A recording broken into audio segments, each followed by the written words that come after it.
后来有关这个新冠病毒，国内外研究拢显示，源头是来自野生动物。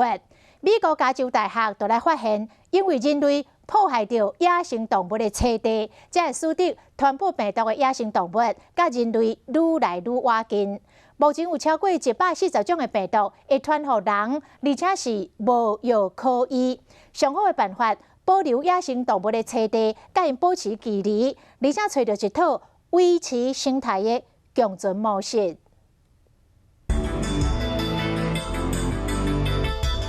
野生动物生长的树林规错了，因应该为倒位去？所以很多时候气力破坏呢，其实比较容易会造成人感染，就是我们说的益处的影响。小姐，你不要逗它好不好？你逗它，它这样咬你。我们防得完冠状病毒，也防不完其他的病毒。当因愈来愈接近人类，已经预告后一场的疫情大流行。人要从野生动物得到疾病，一个很重要的观念就是说，人必须要接触到野生动物。这个是我们从兰屿的老鼠身上采回来样本。伊是台师大生命科学专业学院副教授郭基谦，迄物件所看到的是目睭看无的红糖，身躯有立刻刺体细菌，是一种传播模式，像病毒同款的细菌，较早也捌引起大流行。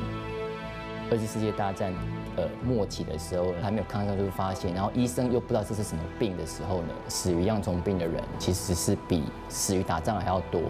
红糖加入人类细菌的植入细胞来寄生，俗称红糖病。加入的所在会健脾，患者初期就敢若感冒同款的发烧、头壳痛等等。若无量早发现去治疗，死亡率有60%。红糖大量出现，有部分的原因是因为因吸的所在有改变。要把银河环弄死，就是因为它太过强势。原产地中美洲的银合环，上早可能引进台湾是做精神的治疗，想不到伊强势生命咧破坏本来自然环境，将兰树、平湖、垦丁等地拢占去。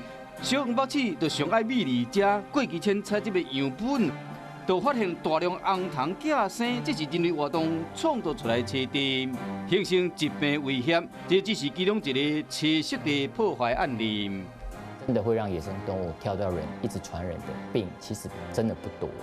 虽然野生动物的病那么多，对，可是就是当你接触野生动物的机会增加到非常非常高的时候，这个事情自然就会发生。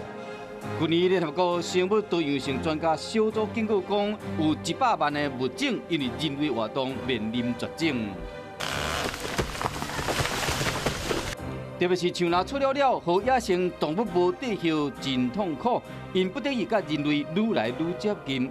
加州大学兽医学院的研究人员发现讲，驯化动物灵长类蜜蜂甲鸟鼠啊，身躯有75%的人畜共通的病毒。台湾的专家学者嘛发出警告。之前在非洲所爆发的伊波拉病毒，其实它一开始就是在猴子上面，猿猴上面。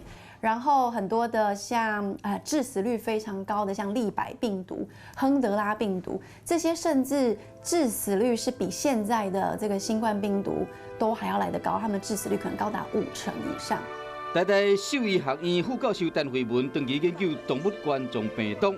疾病发展确实跟人类侵犯野生动物的环境有真大的关系。栖地的开发，或者是有一些促使人类跟野生动物有比以前更多的互动，那这些都的确往往就会造成说，原本只长在这些野生动物的病原上面，会很容易到人类或者是家畜上面了。